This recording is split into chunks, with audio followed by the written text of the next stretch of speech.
Hello, boxing fans around the world. Thank you for joining me once again here on Talk and Fight for another episode of Boxing News today. And I see we have quite a bit of action happening around the world, but we're going to focus on a couple of fights in particular. We're going to start off with the Anthony Yarde and the Artur Beterbiev fight coming up. Specifically, we're going to talk about the undercard to start off this episode. Willie Hutchinson will fight for his first major title at the light heavyweight division when he takes on the experienced Croatian Emil Markic for the WBO Intercontinental Championship taking place at the OVO Arena in Wembley on January 28th. The former world amateur champion will add to the light heavyweight theme of the night, which is headlined, as I said, by Anthony Yarde's challenge for the unified world titles of the unbeaten champ Artur Beterbiev.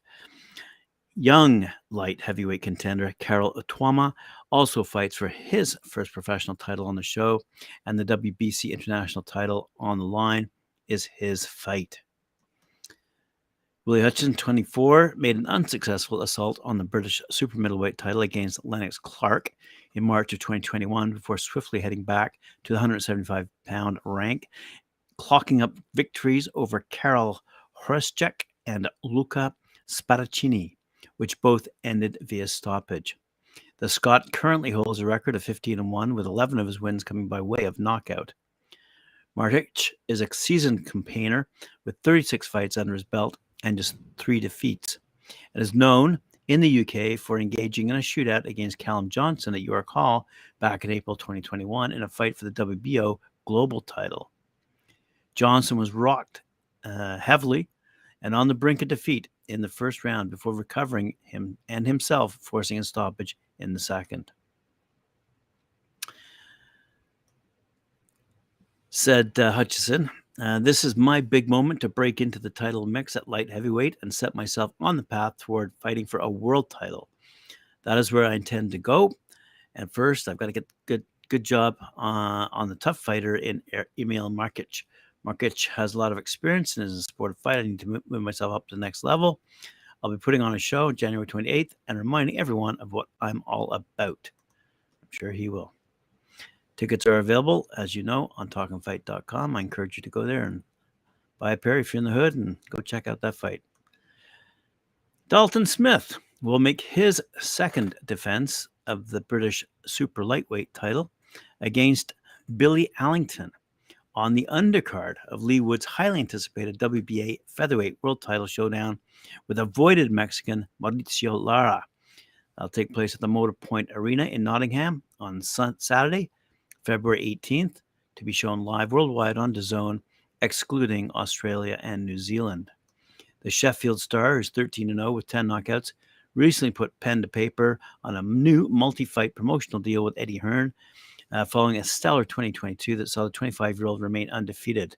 And Thunder, as you know, is set to kick off an even busier year against Surrey's former English champion, Allington. He's 10-1-4, by the way, as he looks to win the prestigious British title outright before moving on to the European scene.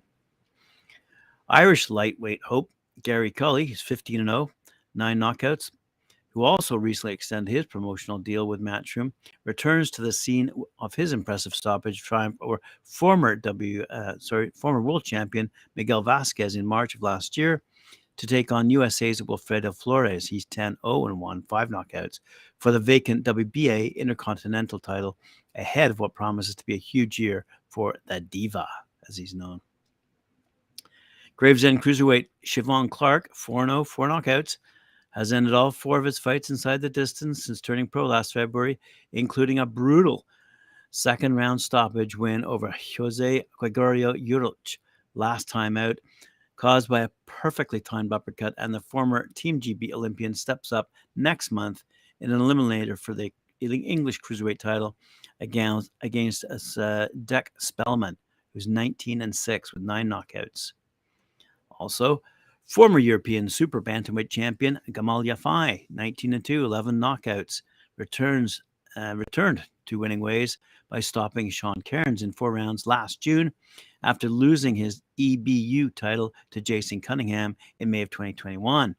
And the 31-year-old from Birmingham begins 2023 with a 10-rounder against Argentina's Diego Alberto Ruiz, who's got a record of 23-6-1 with 12 knockouts, as he aims to get back to title action later in the year.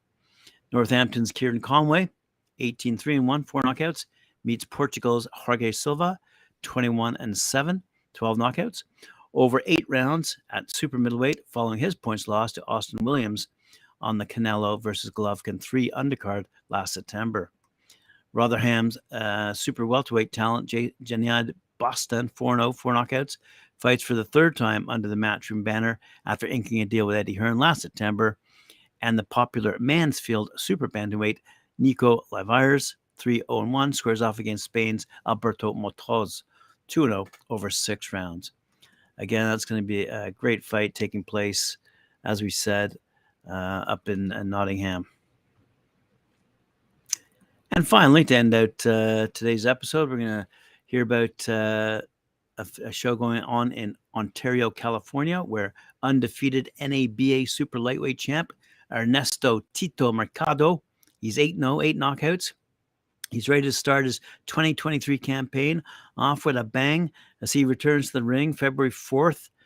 Mercado faces his toughest opponent to date, Hammerin Hank Lundy, out of Philadelphia, Pennsylvania. He sports a 31-12-1 record with 14 knockouts. He's seasoned. He's a professional. And this will be a 10-round co-main event to be held at the LumColor Center in Ontario, courtesy of Red Boxing Promotions. Said Mercado, he said, it feels great to be back fighting near my hometown, and I'm ready to knock out another opponent. I heard him say that he's making 38-year-olds look like 25-year-olds right now. After he fights me, he'll feel his age and more than likely never want to fight again. I have a lot of respect for Hank Lundy, but he's too old, and I'm going to send him into retirement once and for all.